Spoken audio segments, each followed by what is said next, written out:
2 weeks passed since the first battle. The people of Hyosin worked hard to prepare for the Empire's return. Some taught others how to use the alien technology. Huk trained more fighters.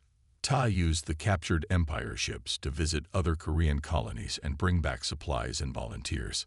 One morning, Minji burst into the control room where Jun was working. Her face was pale. "Bad news," she said. "The Empire is sending the 6th Fleet to Hyosin." Everyone in the room went quiet. The 6th Fleet was the Empire's strongest fighting force. It had hundreds of warships and thousands of soldiers. "How long do we have?" Jun asked. 5 days. Maybe 6. Minji showed him the message she had intercepted. And there's something else. The fleet commander is Admiral Park. Captain Han, who was helping at a nearby control panel, looked up sharply. "Park, are you sure?" Minji nodded. "Do you know him?" "Everyone in the Empire knows Admiral Park," Han said. "He's the highest-ranking Korean in the Empire forces. He's famous for never losing a battle." This was the worst news possible. The Empire was sending its strongest fleet, led by its best commander. "We need to call a meeting," Jun said. "Everyone needs to know what's coming." That night, all the rebel leaders gathered in the alien room. Jun told them about the 6th Fleet and Admiral Park. "We can't fight that many ships," Huk said, "even with the defense system's help." "Maybe we don't need to fight them," Do-Yoon suggested. "Could we use the shield again?" Sung shook his head. "Not for long. And they might have found a way to break through it by now." "What about leaving?" someone asked. "We have ships now. We could go to another planet." "And abandon Hyosin," Jun frowned. "This is our home. And what about the other Korean colonies that join our rebellion? Should they run too?" The room was quiet. Then Captain Han spoke up. "I might have an idea. It's dangerous, but it could work." Everyone turned to listen. "Admiral Park has a secret. One the Empire doesn't know." "What secret?" Jun asked. "Admiral Park's family originally came from Hyosin. His great-grandparents were born here before being moved to an Empire core world. I learned this when I was at the Empire Academy with him." Minji looked confused. "How does that help us?" "If we can remind him of his roots, make him see what the Empire is really doing to his people, he might listen." Han wasn't sure of his own plan. "It's a small chance, but it's something."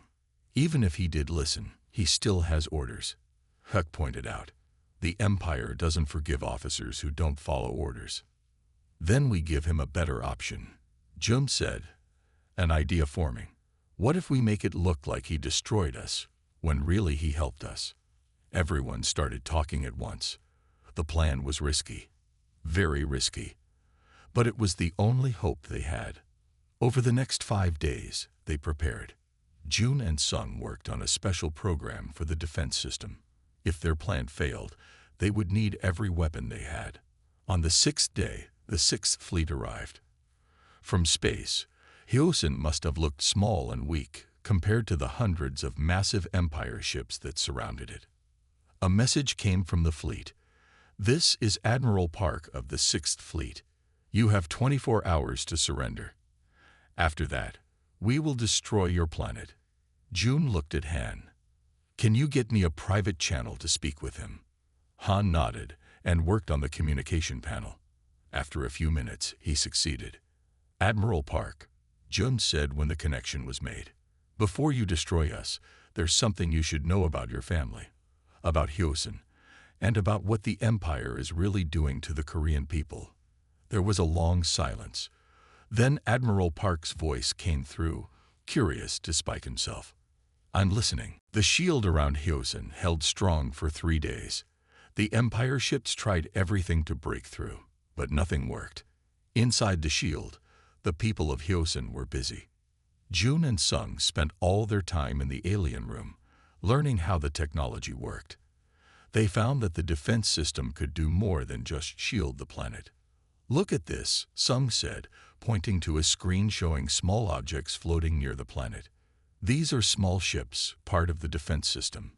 They can fly and attack. Can we control them? Jun asked. I think so. Sung touched some symbols on the control panel. Outside, in space, hundreds of small ships lit up and started to move. Meanwhile, Captain Han taught Hyuk and the others about Empire fighting tactics. The Empire always follows the same attack plan, Han explained. They aren't creative. They just follow the rules they were taught. Minji found a way to use the alien technology to send messages to other Korean colonies. We need to warn them, she told Jun. If we can rebel, they can too. On the fourth day, the shield started to weaken. The defense system says it needs more power, some reported. We can't keep the shield up much longer. Jun made a hard decision. Then we don't hide anymore. We fight. They gathered everyone in the main square to share the plan. The shield will come down tomorrow, Jun told the crowd. When it does, the Empire will attack. But we're ready for them. We have the defense system's ships, and we have surprise on our side. Ta had returned from his last supply run with important news. 3 other Korean colonies heard our message. They're starting their own rebellions now. This gave everyone hope. They weren't fighting alone anymore. That night, Do-yeon found Jun looking at the stars from a high point in the colony. Are you scared? Do-yeon asked. Yes, Jun admitted, but also excited. For generations, we've been just workers to the Empire. Tomorrow, we show them who we really are. The next morning, the shield came down as expected. Empire ships immediately moved toward the planet. They're sending landing ships with soldiers, Minji reported from the control center. 6 ships, maybe 300 soldiers. Let them land, Jun said. This was part of the plan. When they're on the ground, we trap them. The Empire landing ships touched down in the main mining area. Soldiers ran out, weapons ready. But the area was empty. No one was there to meet them. Where is everyone? The Empire commander asked. He didn't know that Youngmi had changed all the colony's records. The Empire thought 50,000 people lived on Hyosin, but there were really only 10,000. The other numbers were fake, created by Youngmi over years. Suddenly, from hidden places all around, the people of Hyosin attacked. They used mining tools turned into weapons by Sung. They used fighting moves taught by Hyuk. And they had something the Empire didn't expect. Small alien devices that could shut down Empire weapons. In space, the defense system's ships surrounded the Empire warship. They were small but fast, and the Empire guns couldn't hit them. The small ships fired strange blue beams that cut through the warship's shields like they weren't there. The battle on the ground was hard. Empire soldiers were well trained. But the people of Hyosin were fighting for their home, their lives, and their future. They pushed forward, step by step. By the end of the day, 3 Empire landing ships were captured. The others retreated to space, only to find their warship heavily damaged by the alien ships. For the first time in its history, the Empire had lost a battle to a colony. And news of this victory was spreading to other worlds. In the control center, Jun watched the Empire ships retreat. They'll be back, Captain Han warned, with more ships. Let them come, Jun said. We'll be ready, and we won't be alone. The next few weeks were busy for Jun and his friends. They worked their normal jobs during the day to avoid suspicion. At night, they planned their rebellion. Jun and Sung spent many hours studying the alien panel. They learned it could do more than show images. It could also send messages that Empire machines couldn't detect. This is perfect, Jun said one night. We can talk to each other without the Empire hearing us. Sung nodded. I think I can make more of these. Not as good as this one, but enough to help us talk safely. Hyuk had been busy too. In an empty storage room, he trained a small group of trusted miners and workers. He taught them how to move quietly, how to fight, and how to use simple weapons. These people are not soldiers, Do-hyun said to Jun as they watched the training.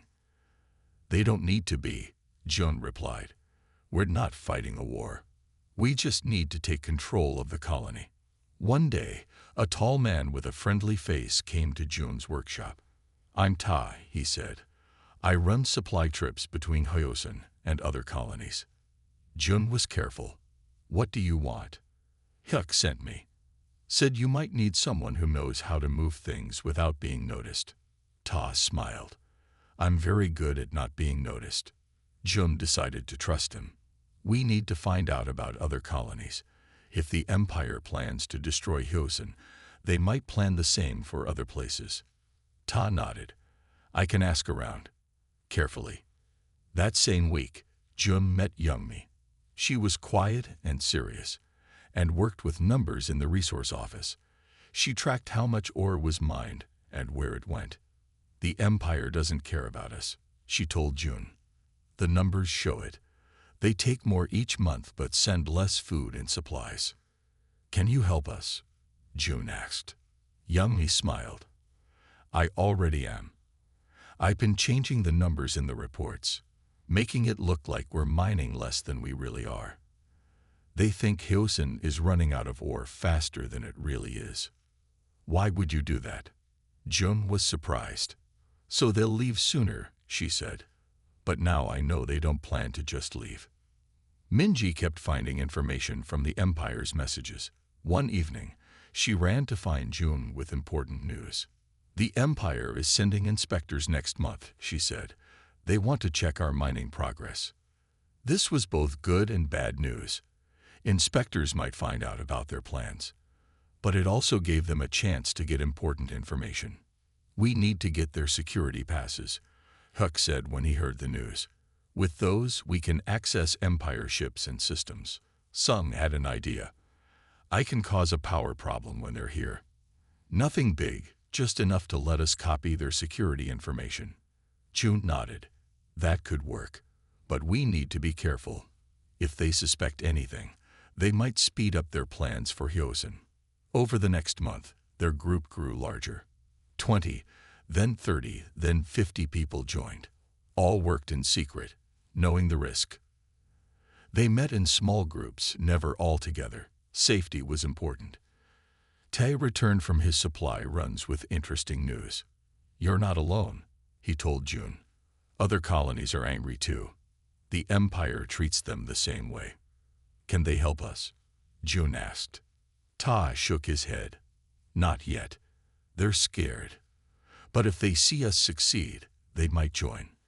The day before the inspectors arrived, Jun and his friends met one last time to review their plan.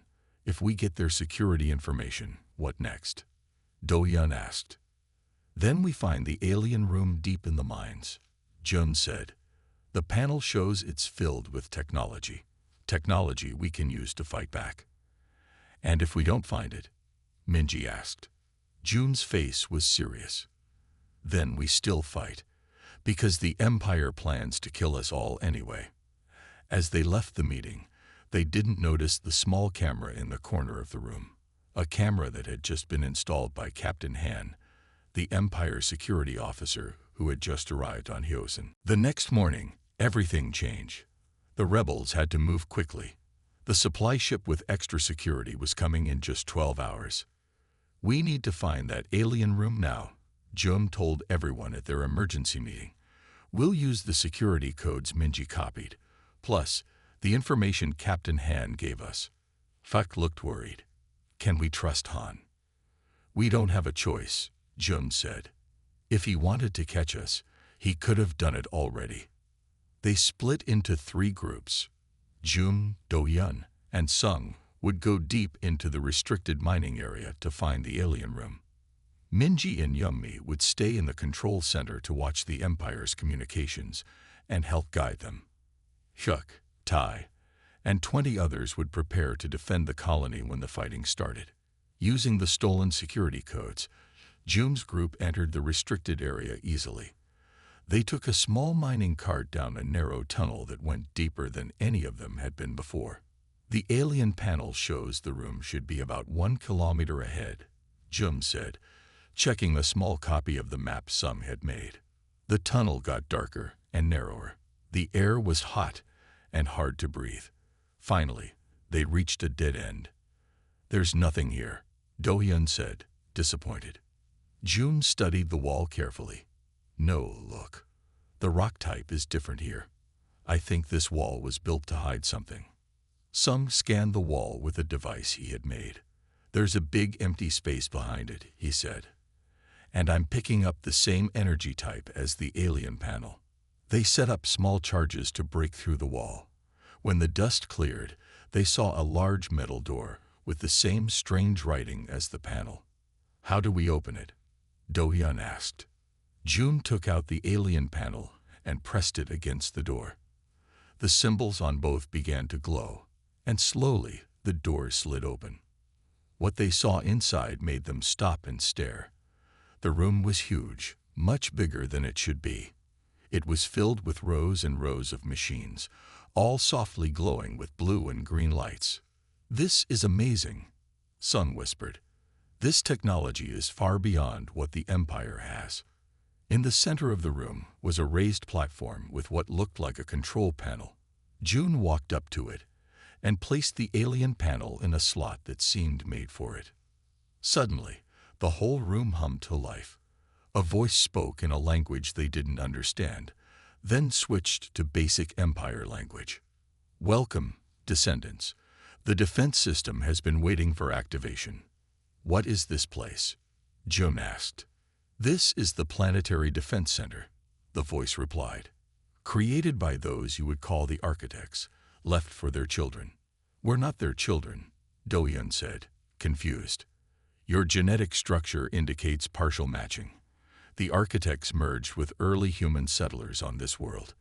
You are their descendants." This was shocking news. The Empire had always said humans were the first and only intelligent life in the galaxy. "Can you help us?" June asked. "The Empire wants to destroy this planet and kill our people." The defense system was created for this purpose, to protect against those who would harm this world. Suddenly, Minji's voice came through on their communication device. "The supply ship is entering orbit early." They'd brought a warship with them.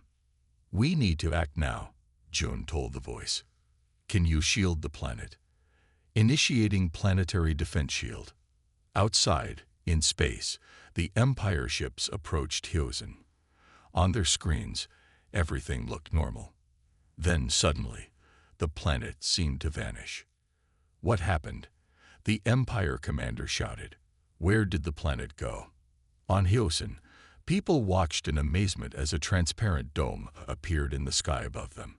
Outside the dome, they could see the Empire ships firing weapons that hit the shield and disappeared.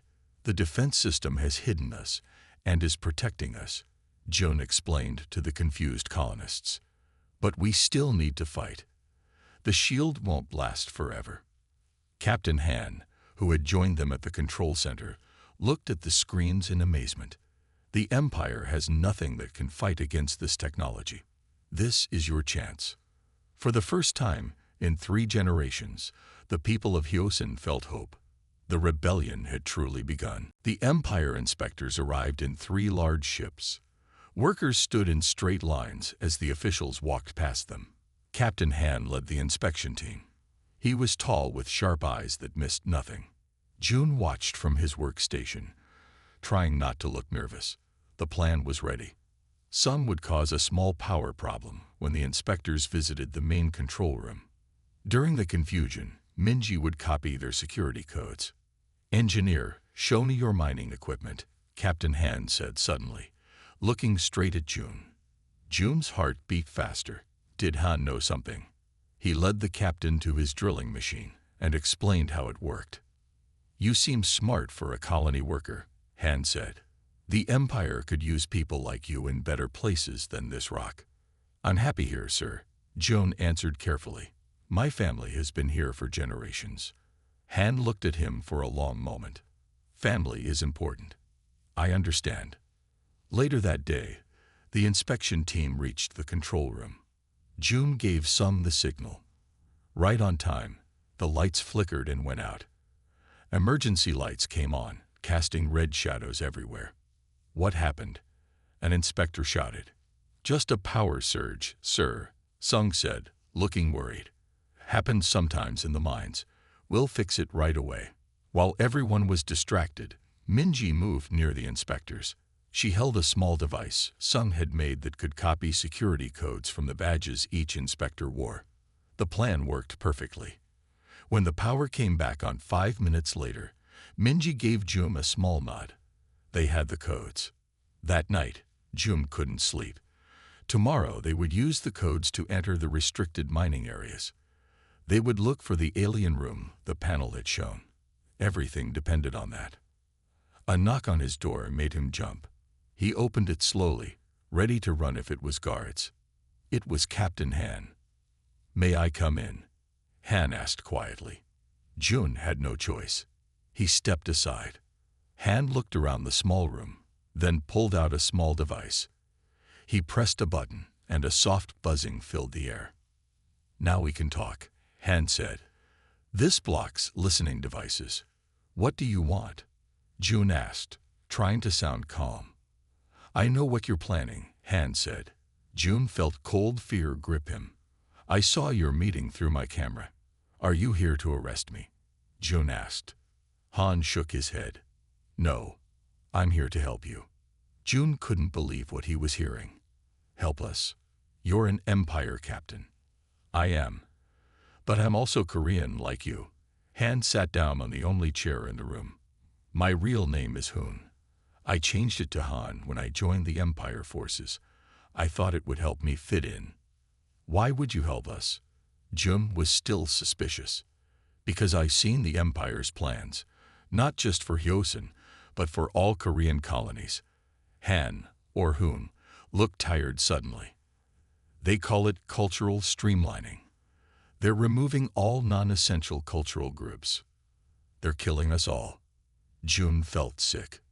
Not killing. Just removing. Using up resources on Korean planets, then moving people to work camps. Slowly erasing our culture from the galaxy. Han took out a small data chip. "Here's proof, and more information about the Empire's weak points." Jun took the chip but still wasn't sure. "How do I know this isn't a trap?"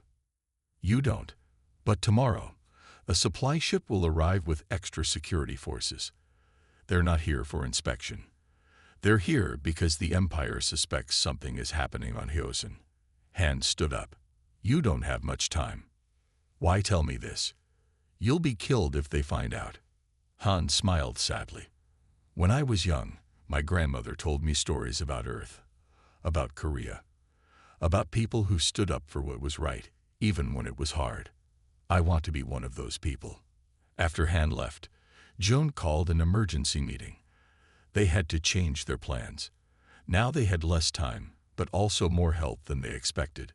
The rebellion had found its first ally from inside the Empire itself. A week passed since Jun and Do-yeon found the alien panel. Each night, Jun worked to understand its secrets. During the day, he returned to the mines, looking for more alien objects. One evening, someone knocked on Jun's door. He quickly hid the panel under his bed. "Who is it?" he called. "It's Minji," a woman's voice answered. Jun opened the door. Minji was Do-yeon's younger sister. She worked in communications at the governor's building. "Do-yeon sent me," she said, stepping inside. "He said you found something important." Jun looked at her closely. "Can I trust you?" Minji's face became serious. "I hear things at work, Jun. Bad things. The Empire is pushing us harder because they have plans. They don't think we need to know about these plans." Jun nodded and took out the panel. He showed Minji what they had learned. "I believe it," she said quietly.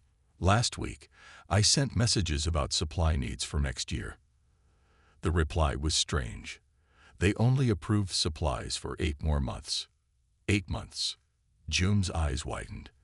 "The panel shows we have about 3 years." Minji shook her head. "Maybe they'll start moving people away sooner, or maybe the schedule changed." Jun sat down, thinking hard. "Can you get into the secure message system?" "Sometimes, when the night guard takes his break." Minji bit her lip. "What do you need?" Any messages about resource exhaustion or decommissioning of Hyosin? That's dangerous, June. So is doing nothing. The next day, while June worked in the mine, he felt a tap on his shoulder. He turned to see Huck, one of the oldest workers. Huck had once been an Empire soldier before retiring to Hyosin. "You're digging in strange places," Huck said quietly.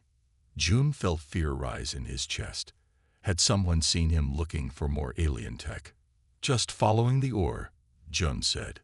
Huck looked around to make sure no one was listening. 20 years ago, I helped build the first mine here. We found things. Things the Empire took away. Things like what you found last week."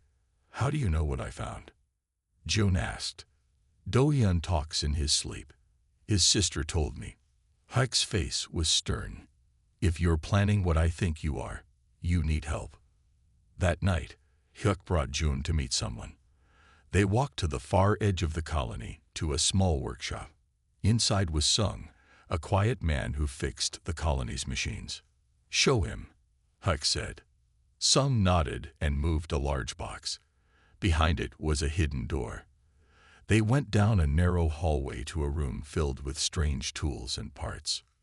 "What is all this?" June asked. "Empire weapons and tech," Sung said. "I collect broken pieces and fix them. The guards throw away anything that breaks instead of repairing it." June realized what this meant. "You've been planning something too." Huck nodded. "For years, but we needed a reason, a sign it was time, and proof to show the others." June showed them the alien panel. Sung studied it closely. "I can use this," he said. "The Empire's defense systems are based on old alien tech they found. If we understand this, we might be able to control their systems." Meanwhile, Minji had found something. She arrived at the workshop, out of breath from running. "I got into the secure system," she said. "I found messages about Hyosin. They call it Asset H7. They aren't planning to move us away when the planet is empty." "What are they planning?" June asked. Minji's face was pale. "They're planning to leave us here when they blow up the planet. They'll tell the rest of the Empire that there was an accident. No one will ask questions about a small mining colony." The room was silent. Then Huck spoke. "Now we have our reason," he said. "Now we fight." "But how?" June asked. "We're just miners against the whole Empire." Sung smiled for the first time. "We know something they don't think we know. We know they're planning to kill us. When you have nothing to lose, you can risk everything." "We need to find more alien tech," Jum said. "The panel shows there's a big room deep in the mines. I think it's full of their technology." "Then that's where we start," Huck said. "Tomorrow, we begin our fight for Hyosin." The mining planet of Hyosin sat at the edge of the Terran Galactic Empire. Most people in the Empire did not know about this small world. The planet was home to about 50,000 people, all with Korean roots. Their great-grandparents had come here to mine special metals that made space travel possible. June wiped sweat from his forehead as he guided his drill deeper into the rock. The air in the mine was hot and full of dust. His work shift had gone on for 12 hours now, and his arms ached. But he had to keep going. The Empire wanted more ore, always more. "Hey, June. Time to finish up," called Do-hyun from the tunnel entrance. Do-hyun was June's best friend since they were 5 years old. Now Do-hyun worked as a doctor for the miners while June worked as an engineer in the deep mines. "Just need to check something first," June said. His drill had hit something strange. Not rock or metal ore, but something that made a hollow sound. Do-hyun walked over, curious. "What is it?"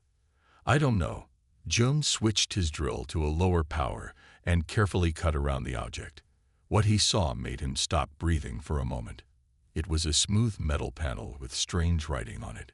It looked nothing like Empire technology. "Is that?" Do-hyun couldn't finish his question. "Alien tech. Has to be," June whispered. They looked around to make sure no Empire guards were nearby.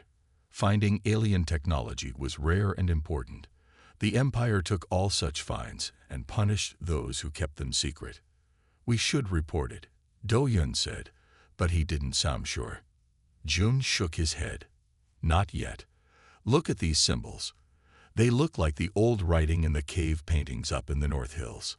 The two men stared at the panel. The Empire had always told them that Hyosin was an empty rock before humans came. But the old cave paintings showed differently. They showed stars and beings that weren't human. What should we do? Do-yun asked. Jun thought for a moment. Help me get it out. We'll take it to my workshop. If we find something bad, we can still turn it in later. Together, they'd work the panel free. It was smaller than it first looked, about the size of a book. Jun wrapped it in his work cloth and put it in his bag. That night, in the small room Jun called home, the two friends studied the panel. Jun had tools from his engineer job that could scan things without breaking them. Look at this. Jun pointed to his screen. There's power still running in this thing. After who knows how many years. Do-yun leaned in closer. Can you make it work? Jun pressed several spots on the panel in a pattern his scan suggested. The panel hummed and then lit up with a soft blue light. A 3D image appeared above it, showing their planet and several ships around it. Those aren't Empire ships, Do-yun whispered. The image shifted, showing the planet's surface. It zoomed in on a specific area, the main mining site where they worked.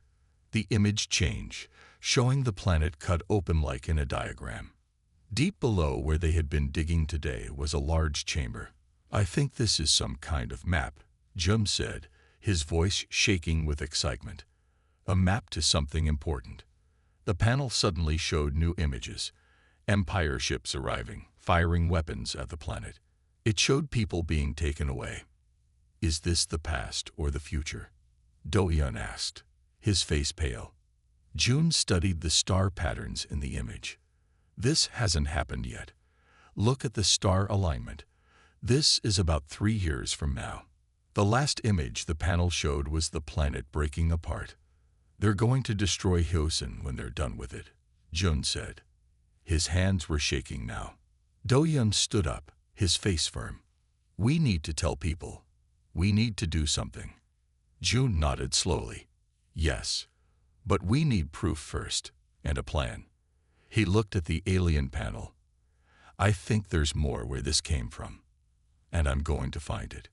That night was the start of the biggest rebellion the Empire would never see coming. The alien ship hovered above Hyosin, beautiful and strange. It sent no more messages after the first one. Everyone waited nervously. Should we try to talk to them? Minji asked. Before anyone could answer, the alien panel in the defense system room began to glow brightly. A beam of light shot up from it, and a figure appeared in the control center. The figure looked almost human, but taller with skin that seemed to shine slightly. We are the architects, the figure said. We have watched and waited. Now is the time to return. Admiral Park stepped forward bravely. Why have you come back now? We seeded many worlds with our children, mixed with local species. We left technology to protect them until they were ready. The architect looked at Jun and the others. The people of Hyosin carry our blood. They have awakened the defense system. They are ready. Ready for what? Jun asked. To join the greater community of worlds. To take their place among the stars. This was amazing news. There were other advanced civilizations out there beyond the Empire. The Empire controls this part of space. Admiral Park said. They won't let any world simply leave. The architect nodded. We have watched the Empire grow. It takes and destroys. It does not build or create. Such empires always fall. We've started a rebellion, Jun explained. Other Korean colonies are joining us. But the Empire is very strong. Strength is not only in weapons, the architect said. You found our technology. You understood it. You used it to protect, not destroy. This is true strength. The architect touched the alien panel, and new images appeared. They showed hundreds of planets across the galaxy, where the architects had left their technology and their bloodline. "You are not alone," the architect told them. "Many worlds have awakened their defense systems. Many fight against empires that take without giving back." This changed everything. Their small rebellion was part of something much bigger. The architect continued, "We will provide the means for these worlds to communicate and help each other. The empire will face not one rebellion, but hundreds." Admiral Park looked troubled. "Many will die in such a war." "Not if the empire sees it cannot win," the architect replied. "Not if those inside the empire, like you, choose a different path." Over the next few days, the architect shared knowledge with them. The alien ship left but promised to return. Admiral Park went back to his fleet with a plan. He would tell the Empire that Hyosin had a terrible weapon that could destroy the whole fleet. He would say he needed time to find a way around it.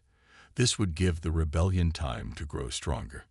Using the architect's communication technology, Jun and Minji contacted all the Korean colonies. They shared the truth about the Empire's plans and about their own alien heritage. They sent plans for how to find and activate the defense systems on each world. 1 month later, 30 Korean colonies had joined the rebellion. Each had found their own defense system. Each was protected by shields and weapons the Empire couldn't break. Admiral Park was not the only Empire officer who questioned his loyalty. When the truth spread about what the Empire planned for non-essential cultural worlds, many officers and soldiers from those worlds joined the rebellion. 6 months after June found the first alien panel in the mine, the Empire faced a choice: fight a war it couldn't win, or accept that the Korean worlds were now independent. The Emperor, faced with rebellions on many fronts, finally gave in. The Korean worlds would be free. Other cultural groups saw this and started their own movements for freedom. The empire that had ruled for 300 years began to break apart, not from a massive space battle, but from the simple truth that people should be free to live their own lives and keep their own cultures. On Hyosin, Jun stood with his friends and looked up at the stars. They were no longer just miners on a forgotten world. They had started the biggest rebellion in history, a rebellion that changed the galaxy forever. And it all began with one discovery deep in the minds of a small Korean colony that most people had never even heard of. Jones spoke with Admiral Park for over an hour. He showed the Admiral everything they had discovered: the alien technology, the Empire's plans to destroy Hyosin, and the wider plan to remove all Korean colonies. "These are serious claims," Admiral Park said. His face on the screen was hard to read. "Do you have proof?" June sent him the files Captain Han had provided, plus the messages Minji had intercepted. "I need time to consider this," Admiral Park said finally. "You have until tomorrow." After the call ended, everyone looked at each other nervously. "Did he believe us?" Do-hyun asked. "I don't know," June answered honestly. "But he didn't reject us right away. That's something." That night, no one could sleep. The massive Empire fleet hung in the sky like a storm about to break. If Admiral Park decided not to help, they would all be dead by tomorrow. At sunrise, a small shuttle left the Admiral's ship and headed toward Hyosin. "He's coming here." Minji was shocked. Is this a trap? If he wanted to attack, he would just order his fleet to fire, Captain Han said. This means he wants to talk more. They prepared to meet the Admiral at the landing area. Jun, Captain Han, and Hyuk went to greet him. A group of fighters hid nearby, just in case. The shuttle door opened, and Admiral Park stepped out. He was tall and looked strong, with gray in his black hair.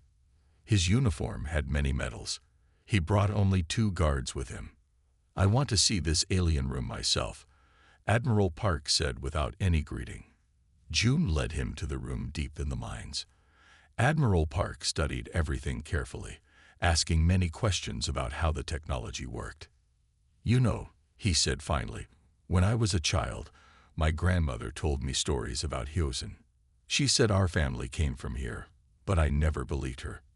The Empire teaches us that such connections don't matter. But they do matter, Jun said. The Empire wants to erase our culture, our history. They want to destroy not just Hyosin, but all Korean colonies. Admiral Park was quiet for a long time.